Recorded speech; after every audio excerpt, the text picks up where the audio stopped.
Bonjour tout le monde, ici Lynne Drouin, votre animatrice à l'Effet Papillon, une émission qui se donne comme mission de vous aider à sortir de votre cocon, de vous éveiller au meilleur de vous-même et de vous inspirer à déployer vos ailes. Rien de moins. Au programme aujourd'hui, Marthe Saint-Laurent, qui est auteur d'une quinzaine d'ouvrages, dont son plus récent Pour en finir avec le jugement des autres et la culpabilité. Nous avons également notre émission, notre chroniqueuse Josée Desrochers, révélatrice de votre potentiel, qui nous propose de découvrir l'instinct dominant de votre personnalité. Et on va terminer avec notre chronique Club de lecture en compagnie de Josée. Josée et moi-même, nous allons vous proposer des suggestions littéraires à notre chronique Club de lecture. Alors voilà, c'est parti.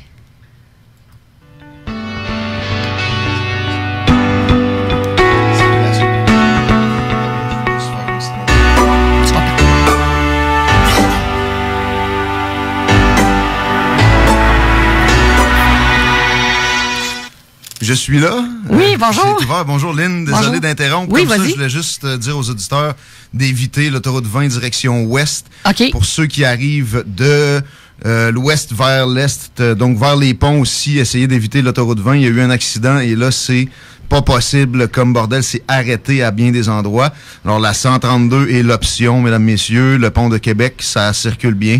Évitez à tout prix, si vous êtes capable, la 73 et l'autoroute 20.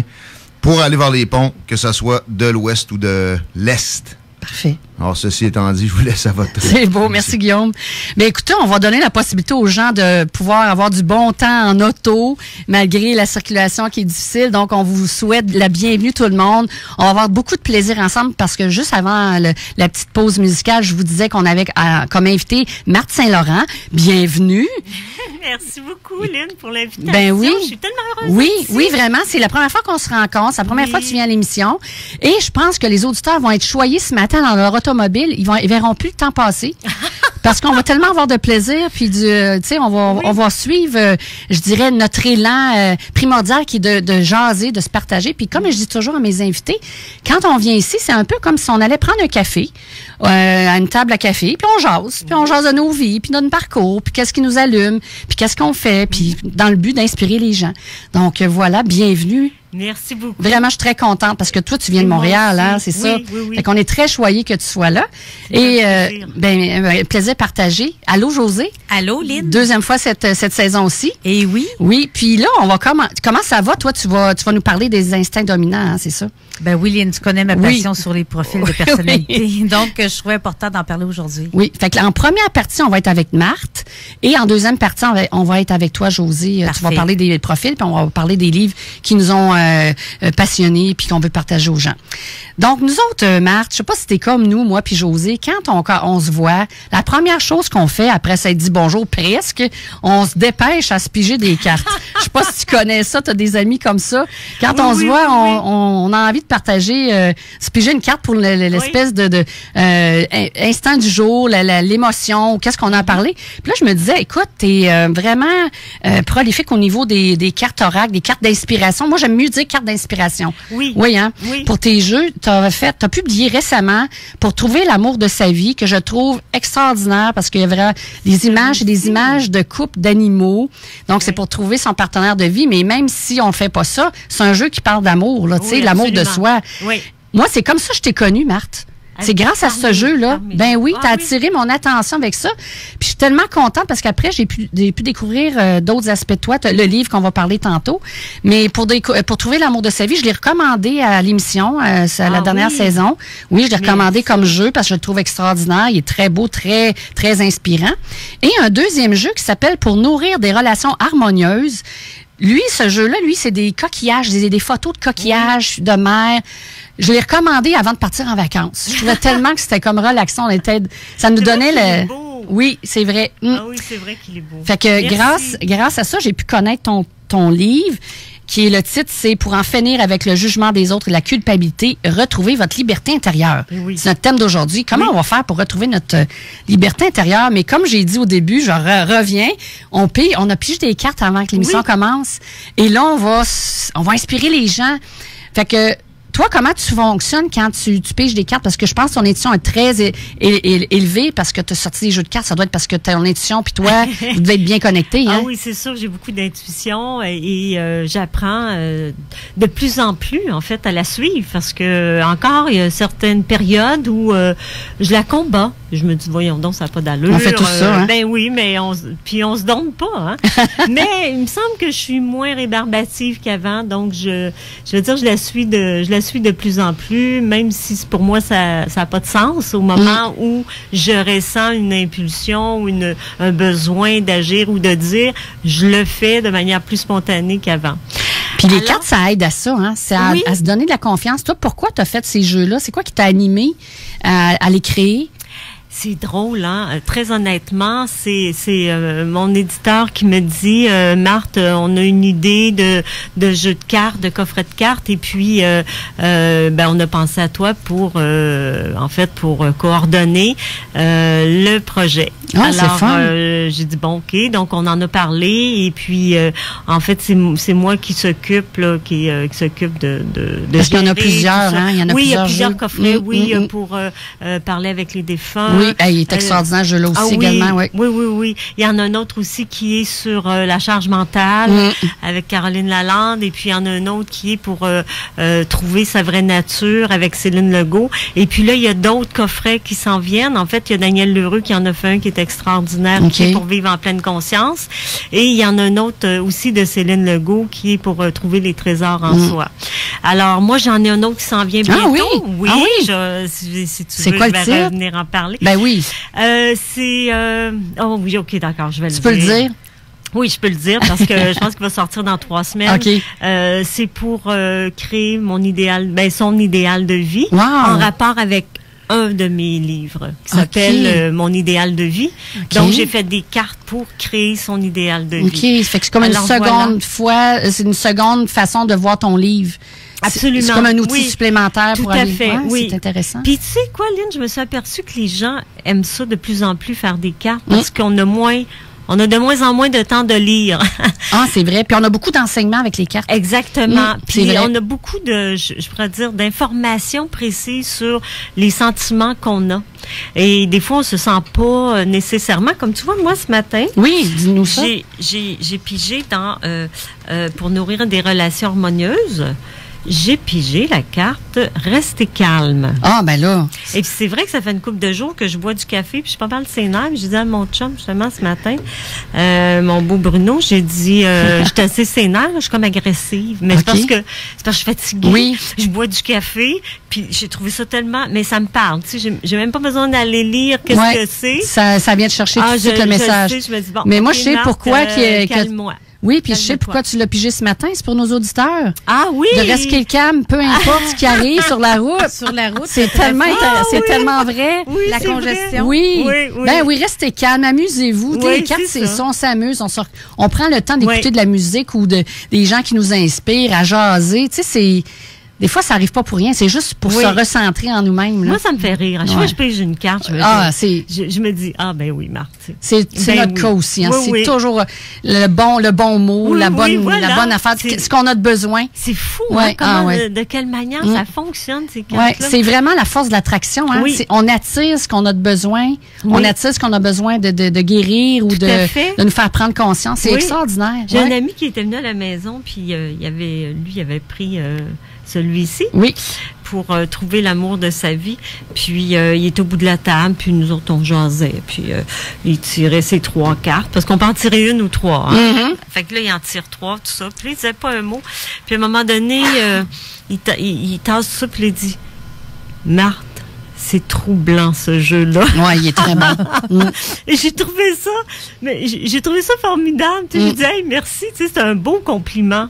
Mais c'est vrai que même les gens qui croient pas à ça, parce qu'il faut le dire, il y a des gens qui croient pas à ça. Ben, c'est de la croissance personnelle. T'es pas obligé d'être oracle, là. Tu sais, c'est des cartes d'inspiration. C'est pour nous inspirer. Exactement. Mais tu sais, il y en a qui croient pas à ça, qui aiment pas ça. Puis bon, j'ai une amie qui me dit, moi, Marthe, c'est parce que je t'aime bien, là. Puis j'avais donné un jeu de chaque. Puis là, elle dit, un moment donné, matin, je me dis, Donc, je vais en faire. Puis là, elle dit, j'ai sorti ça. Puis je dis, wow. Je l'ai lu. Puis là, elle dit, dans l'avant-midi. Ça prend son sens. Elle dit, je sentais que ça commençait à monter, tu sais. Puis là, elle dit, écoute, je m'en tire une à peu près aux 2 jours.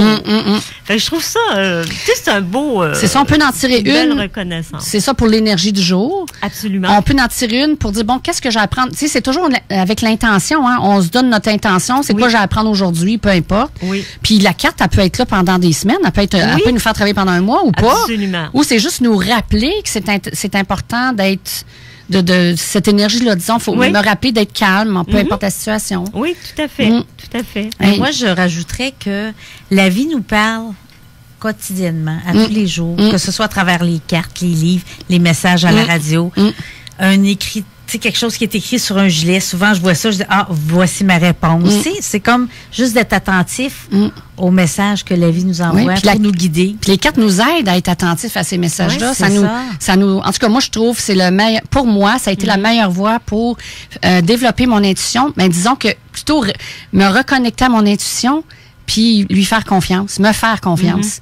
Oui. C'est vraiment à ça que ça sert. En tout cas, moi, c'est ça que ça a été. Là. Oui. Toi, Josée, c'est quoi tes messages ce matin? Pour les cartes du coquillage, c'est prenez du temps pour vous. Ah, fait qu'on prend du temps pour nous ce matin. Ça va avec calme. Là, je pense aux automobilistes qui attendent. On prend du temps pour nous. Et toi, celle la même? Du relation harmonieuse de coquillage? Oui. L'honnêteté est votre meilleure arme. Okay. Oh! Oui, je trouve que c'est tellement vrai. Plus qu'on est honnête envers nous-mêmes, parce que moi, je me mets toujours ça vers moi en premier. Ben, quand je suis honnête envers moi-même, puis que je suis capable de dire oui, ça, j'aime ça, je veux aller là ou pas, puis je suis honnête vraiment, là, pas pour des raisons X, ben, je trouve que c'est ça qui va m'habiter le plus, qui va m'aider le plus, là. C'est quoi, Lynn? Ça va tout à fait avec le thème du livre. Oui, c'est vrai. Oui. Le jugement puis la culpabilité. Ben oui, voilà. Ouais, quand on est honnête avec nous, on l'est avec les autres, puis en fait, on ne vibre pas avec les jugements puis ni la culpabilité. Tu vois, mon intention, quand j'ai pigé la carte ce matin, j'ai dit, je voudrais piger une carte sur le thème qu'on va aborder aujourd'hui. On va surfer sur ce thème-là.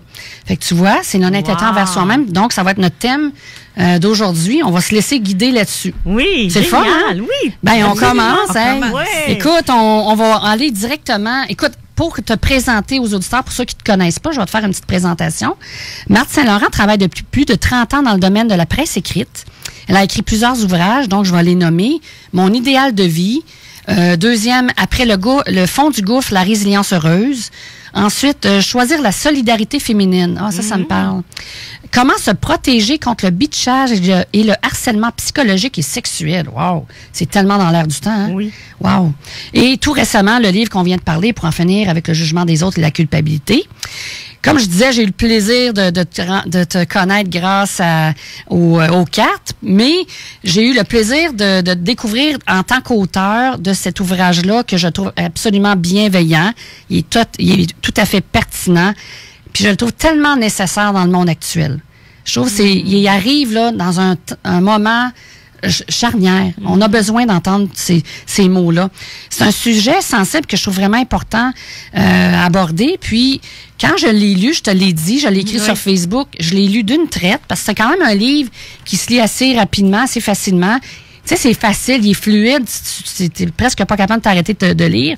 Il y a à peu près 138 pages, 139. Je l'ai lu d'une traite, puis j'ai tellement aimé ça, il faut que je l'invite à l'émission. Fait que j'ai lu ça un soir. Le lendemain, je t'écrivais par Facebook. Oui. J'ai dit, je veux t'avoir à mon émission.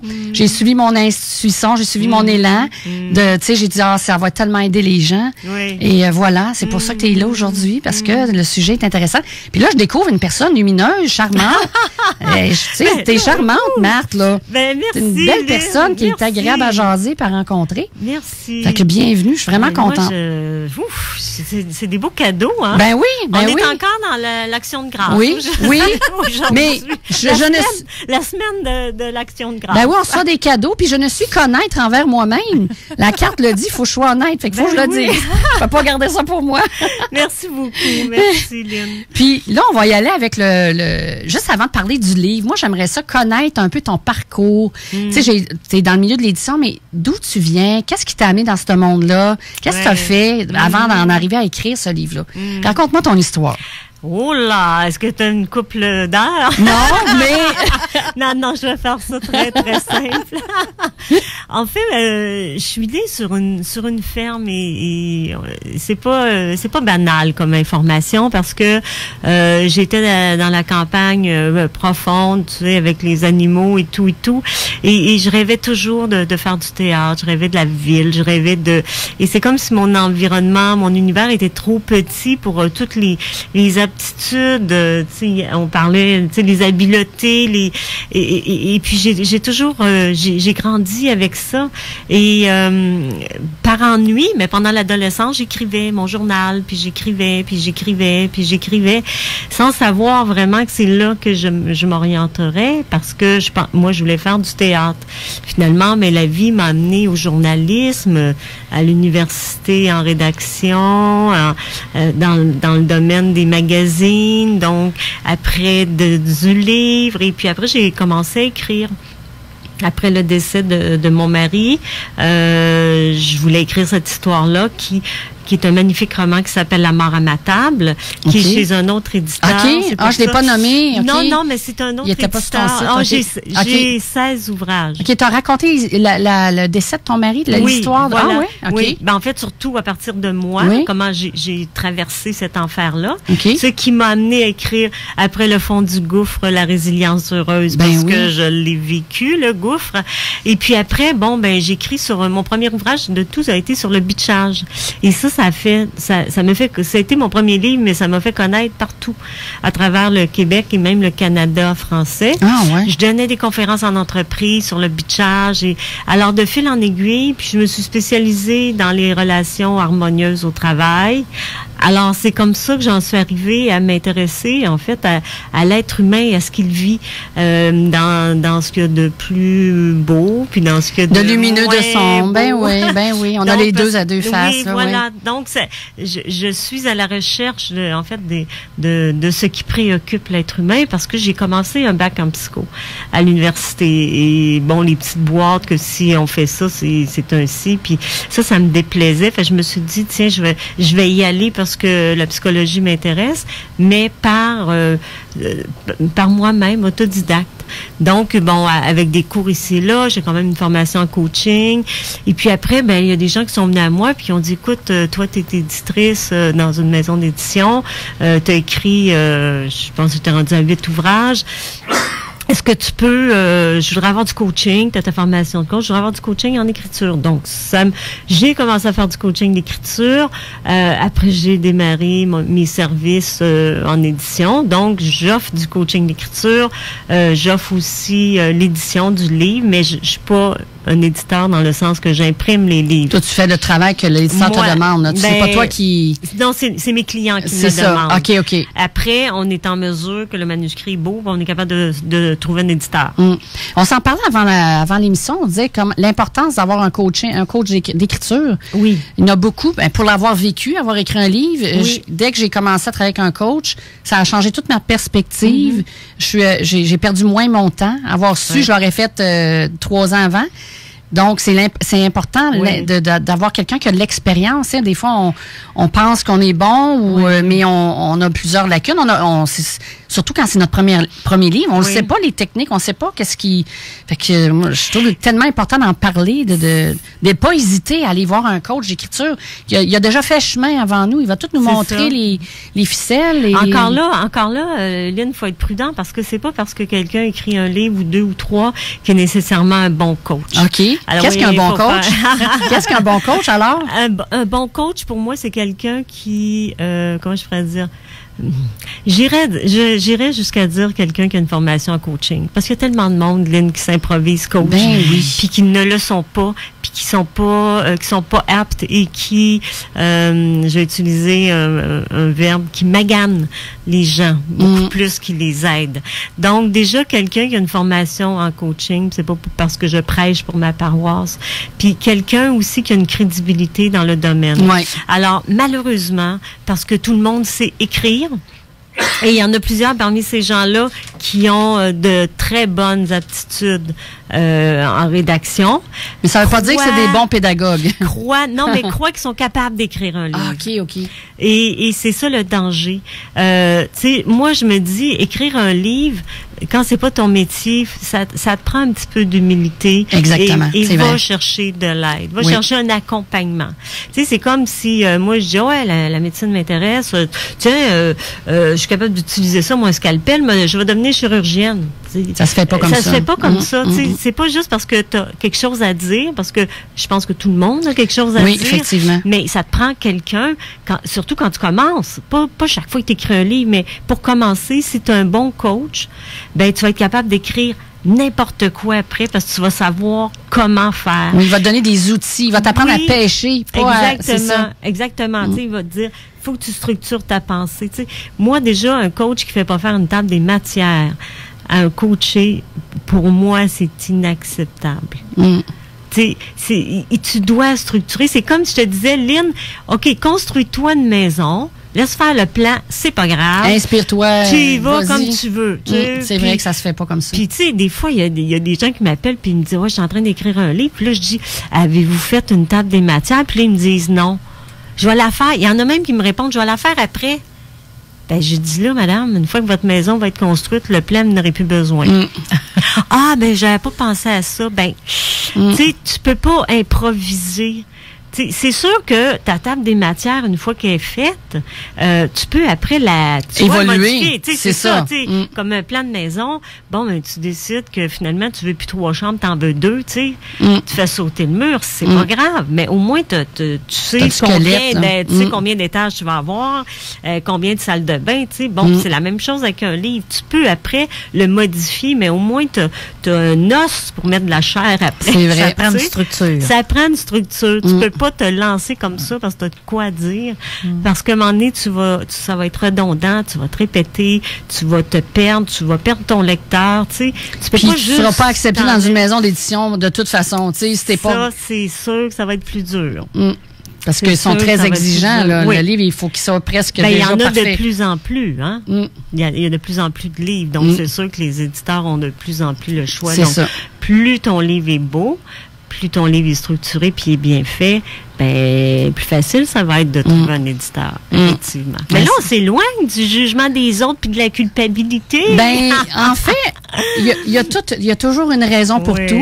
Fait que je me dis, là, tu donnes des outils pour s'équiper. C'est un peu la même chose pour en finir avec le jugement des autres. Ça va être mon prochain livre, Lynn. Hein? Le livre de coach... sur l'écriture. Bon, tu vois, tu n'as pas parlé pour rien. Ben non, je le sais. Ben, voyons donc, tiens, on l'a la raison. C'est pour ça que je parlais de ça. Ça s'appelle... C'est bon. Mon prochain livre s'appelle Écris-moi ton histoire, qui est en fait toute la démarche. Toute la démarche. Bon. Pour écrire un livre et pour trouver un éditeur. Puis je parle même du contrat d'édition. Ça va sortir quand, ça? Dans 2 semaines. Ah, mais on a la primeur. Oui! Bon, ben, tu vois, go with the flow, c'est ça que ça fait. On parle d'un sujet qui... T'as été inspirée, Lynn? C'est un sujet qu'on va avoir avant les autres. C'est donc bien le fun. Hey, on est des leaders. C'est le fun. Ben là, j'aimerais vraiment qu'on parle de ton livre. Écoute, le jugement... tu sais, dans le livre, ce que j'ai appris, c'est qu'il y avait du bon jugement. Il y avait le jugement du côté lumineux. Oui. Puis le jugement qui, je dirais, plutôt néfaste.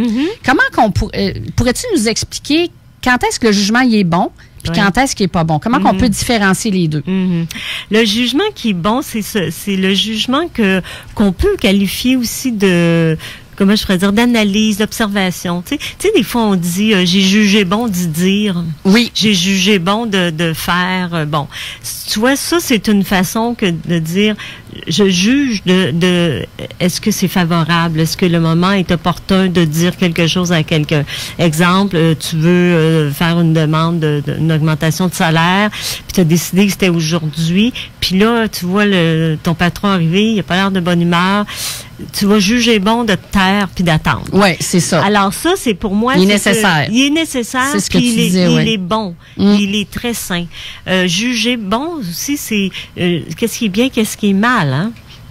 Donc, tu sais que telle affaire, tu peux pas dire ça, tu peux pas, tu juges bon de rester habillé, de pas te promener tout nu sur le trottoir. Tu sais, tu vois, c'est d'être capable de savoir ce qui est bon versus ce qui est pas bon. Alors, je dis que, parce que, tu sais, des fois, on se fait dire, ah oui, elle est jugeante, puis elle est dans le jugement, puis elle, comme si c'était une tare épouvantable.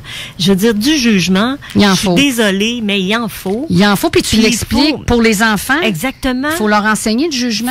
Faut leur enseigner la différence entre bon, entre pas bon, ce qui est bon pour eux versus ce qui est pas bon pour eux, ce qui peut être bon pour les autres, mais pas bon pour eux, tu sais. Donc, il faut l'enseigner tôt aux enfants et il faut savoir que le jugement s'en prend.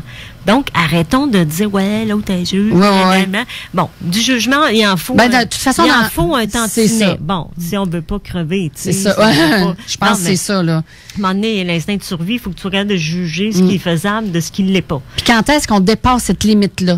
Là, ça ressemble à quoi, le jugement négatif, disons? Le jugement négatif, c'est quand il détruit. C'est quand il anéantit, c'est quand il démolit quelqu'un.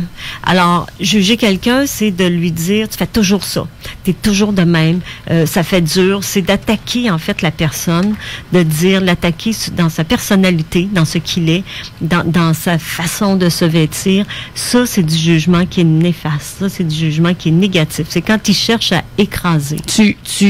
Ouais, c'est ça, tu le fais pas dans le sens d'une critique positive. Non. Tu veux le rabaisser, tu le condamnes d'un sens. Là. Tout à fait. Il n'est pas constructif. Non, absolument pas. On en retrouve beaucoup, Lynn, de ça sur les réseaux sociaux. Ça, c'est le meilleur exemple. Hein? Oui, les réseaux sociaux, là, t'es une maudite folle, puis t'es sans dessin, puis ce que t'as dit pas d'allure. Moi, quand je vais à Denis Lévesque, je veux dire, au début, là, j'en recevais des... Parce que t'étais chroniqueuse. T'es chroniqueuse où t'étais? Je suis chroniqueuse à Denis Lévesque. Oui, à Denis Lévesque, mais puis aussi, souvent, je vais présenter mes livres. Comme tu vois, le jugement des autres, je suis allée le présenter. Là, tu le bitchage, je suis allée. Tu reçois ces genres de commentaires. De moins en moins, parce que je m'en fous.